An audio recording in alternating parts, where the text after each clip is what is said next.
તો રાજ્યમાં ઠંડીનો ચમકારો વધ્યો છે। 10.8 ડિગ્રી તાપમાન સાથે નલિયા સૌથી ઠંડુ શહેર છે।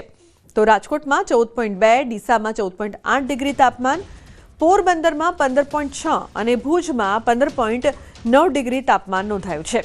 અમરેલી અને વડોદરામાં 16 ડિગ્રી તાપમાન, તો ગાંધીનગરમાં 16.2, અમદાવાદમાં 16.3 ડિગ્રી તાપમાન, 15થી વધુ શહેરોનું તાપમાન 20 ડિગ્રીથી નીચે નોંધાયું છે।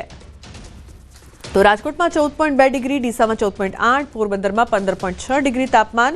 ગુજરાતના અનેક શહેરોનું તાપમાન ગગડ્યું છે। ભુજમાં 15.9, અમરેલીમાં 16 અને ગાંધીનગરમાં 16.2 ડિગ્રી તાપમાન નોંધાયું છે। તો આવનારા દિવસોમાં પણ ઠંડી વધે તેવી શક્યતા જોવામાં આવી રહી છે। રાજ્યમાં શિયાળાની શરૂઆત થઈ ગઈ છે, ત્યારે અમદાવાદના કાંકરિયા પ્રાણી સંગ્રહાલય ખાતે ખાસ વ્યવસ્થા કરવામાં આવી છે। પ્રાણીઓ અને પક્ષીઓ માટે હીટર, બલ્બ સહિતની સુવિધાઓ કરવામાં આવી છે।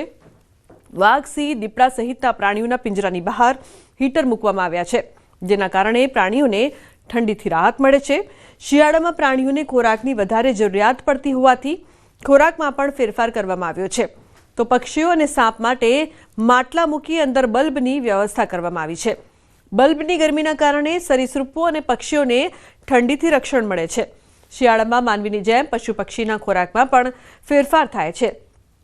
હાથીને પણ ગોળ, અજમો, હળદર, સૂંઠ વગેરેમાંથી બનાવવામાં આવેલા ખાસ પ્રકારનો લાડુ આપવામાં આવે છે।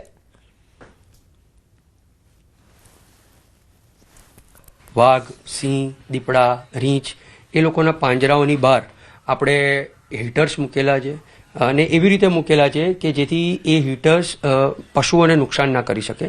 સાથોસાથ આપણે જે બર્ડ્સ છે એ લોકોમાં આપણે લેમ્પ્સ, બ્રુડર લેમ્પ્સ મૂકેલા છે, જેથી એ લોકોના આખા પાંજરાનું વાતાવરણ ગરમાવાવાળું રહે અને એની ઉપર અને આજુબાજુથી આપણે ગ્રીન નેટ્સ ડબલ કરીને બાંધતા હોઈએ છીએ, જેથી બેઠો ઠાર હોય સવારના પોરમાં એ અંદર ના પડે।